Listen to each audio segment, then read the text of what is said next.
Hello, you've caught me watching the Metal Gear Solid Delta trailer for the 400th time.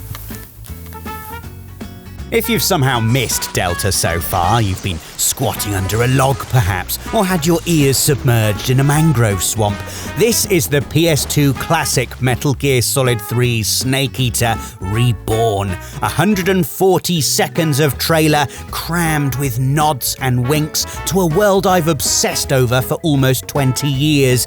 The kind of appreciation I'm legally obliged to bore the wider access team with. If you look in the clouds, you can see the shadow of the Shagahod. That isn't just any parrot, that is the parrot the End uses to spot his targets. I wish this would end. That's a poison dart frog. You feed those to the fear to make him sick. But if you know, you know. The fact is, Metal Gear Solid 3, like most Metal Gear Solids, hits different. After Metal Gear Solid 1 single-handedly reinvented the stealth game for the 3D era, and Metal Gear Solid 2 offered a shocking meta-commentary on the art of sequel making, Metal Gear Solid 3 switched gears again. At first glance, it looked like a simple love letter to 60s spy thrillers, right down to the James Bond-style title sequence and Snake's virtuous mission being not so virtuous. But this being the brainchild of Hideo Kojima, one of gaming's most innovative and provocative creative minds, you always need to look beneath the surface. Yes, there's a man made of bees, but there's also a man carrying the collective trauma of every victim of the battlefield. And yes, while there's a man who makes a silly cat noise, you get to see the same oddball forged into one of Kojima's most legendary villains. It's a game with literal snake eating and the figurative Ouroboros of endless revenge cycles. Or, if that's too highfalutin, sometimes it's an alligator. Sometimes it's a man in an elaborate alligator hat. Which is how we get to today's video. Why Metal Gear Solid 3 is the perfect Metal Gear Solid to remake. Dave? What? Do the Metal Gear Solid tally. I can't. We lost the board in the office move. Then you have to be the board. What? You already are the board. Oh! Huh? The obvious reason Snake Eater is ripe for remaking is that it's the perfect entry point. It jumps the series back in time to 1964, where Solid Snake, everyone's favourite sneaking superstar, has yet to be cloned in a laboratory from the offcuts of a legendary warrior named Big Boss. Crucially, Big Boss himself doesn't yet exist. In 1964, he's more medium-sized middle management, a US spy called Naked Snake sent to extract a defecting scientist at the height of the Cold War. This is the story of how, in the process, he becomes Big Boss. Everything that unfolds in the following MGS decades, you don't need to know. Of course, there's loads of foreshadowing catnip for fans, like the origins of Revolver Ocelot's revolvers,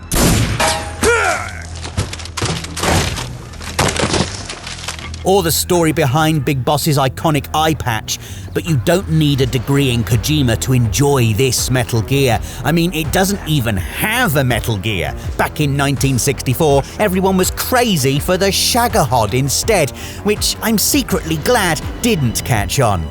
Shagahod Solid just doesn't quite have the same ring to it.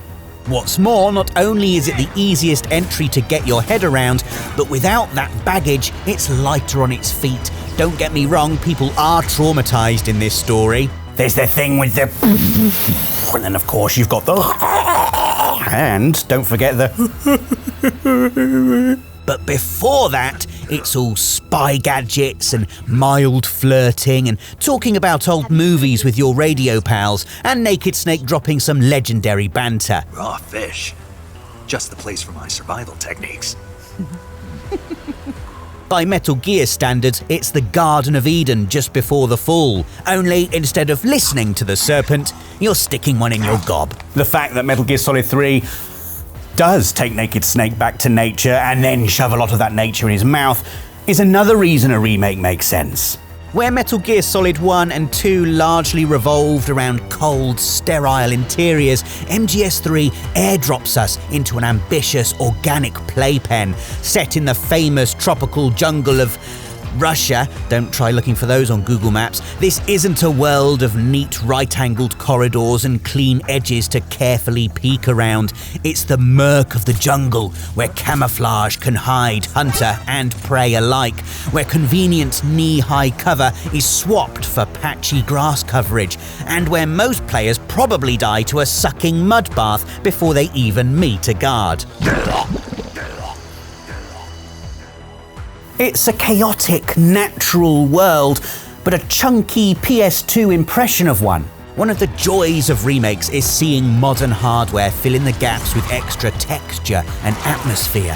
Early shots of Metal Gear Solid Delta show familiar locations, but enriched. It's a jungle with more leaves, more moss, more fronds. And who doesn't get pumped for fronds? There are so many snake-eater sites I want to see beautified. The dank caves, the lonely mountain ranges, the squat mangrove trees. And think of seeing those cutscenes with Snake's new trailer look. Konami famously lent into motion capture before it was commonplace in games and gave us incredible action choreography and pistol-spinning theatrics and big emotional gut punches. Mocap is pretty standard now, even we use it to bring Delsin to life and occasionally crack it out when Rosie is on holiday, but that doesn't diminish my excitement to see iconic scenes reborn. MGS3 also offers a richer sandbox than the other earlier games. Just as the boxy precision of Shadow Moses makes way for looser jungle, everything in that greenery is a little more open to interpretation. Guards have longer sight lines, and there's no Soliton radar to politely map it out as view cones, in turn forcing you to rely on camouflage options that let you disguise yourself as everything from brick wall to pile of twigs to guy who took a wrong turn on his way to a coronation party. And camouflage is just one of a million systems competing for your attention. You're managing stamina by munching through the cast of the Jungle Book. You're performing makeshift surgery. You're fighting the gradual depletion of everything. Radar batteries, weapon silencers, medical supplies. As an actual game, the doing of the thing, there's so much more to dig into and master. And that's moment-to-moment survival. Inside that soup, you have the dizzying potential of every enemy encounter. Do you slap on face paint and crawl on by? Or tuck up platoons in bed with tranquilizer darts? Or plant explosives to draw soldiers towards the noise? Do you snipe from afar or go loud up close? Or just blow the whole thing off to play hide and seek with a load of plastic frogs? MGS3 may not match the total freedom of Metal Gear Solid 5, but it still has surprising depth that's worth experiencing today. And then, of course, there's the ladder climb, if you don't mind just waiting for me whilst I get up this thing.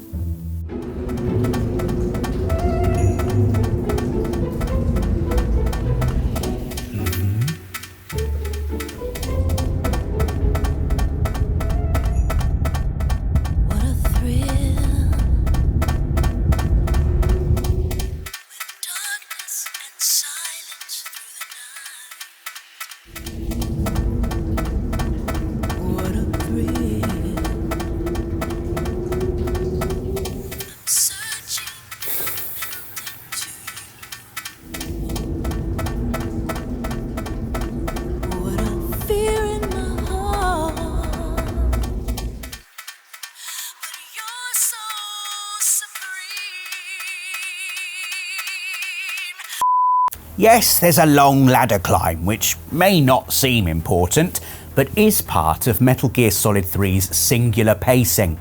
And you can't talk about Metal Gear Solid 3 without praising the pacing. For my money, it shows some of Kojima's greatest control over the narrative gas pedal. There's a stillness to some of Snake Eater that simply can't exist in the high-pressure scenarios of the previous games. Yes, the world is on the brink of nuclear war, etc., etc., but the story often shields you from that. It's a tale that's happy to let you go toe-to-toe with bogs and bushes, quietly finding a survivalist foothold and letting you pick your own pace around enemy camps before layering in the sound and the fury of its boss fights and blockbuster bursts. There's a whole other video to be made about the brilliance of those bosses, the elite soldiers of the Cobra unit who draw supernatural powers from their core emotional truth. The pain, the fury, the fear, The humiliation? But even with these bonkers bosses in its back pocket, Snake Eater shows real self-restraint. Nature constantly buffers the bizarre, giving time to recover and reflect. Sometimes that happens in the set piece itself. Think of the serene calm of fighting the end, a sniper battle that stretches into hours if you let it.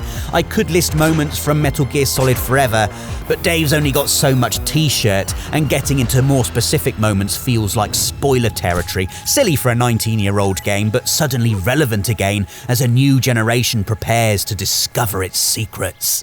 But even with my own familiarity, I'm still excited to experience it all again with Delta. Snake Eater is a game that's deep enough to pull different things from at different times. As a teenager, I enjoyed the posturing and preposterousness, the meow, and the secret agent cool of it all. Come back 20 years later and it's a more melancholic ride, one about crushing disappointment when those you admire fail you, or your own ideals are found lacking. I imagine I'll come back in another 20 years and really vibe with the end.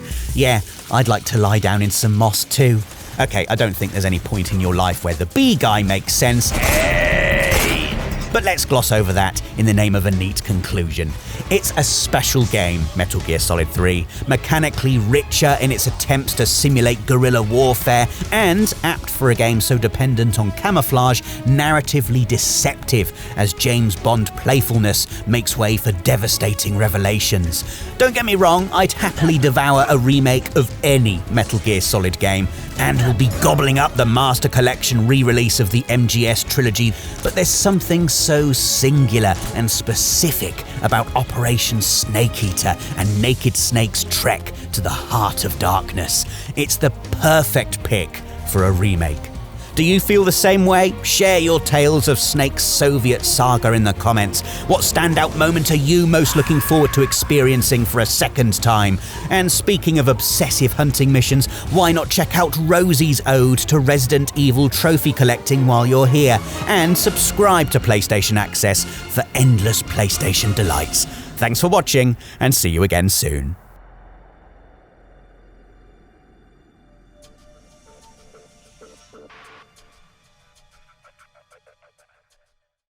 PlayStation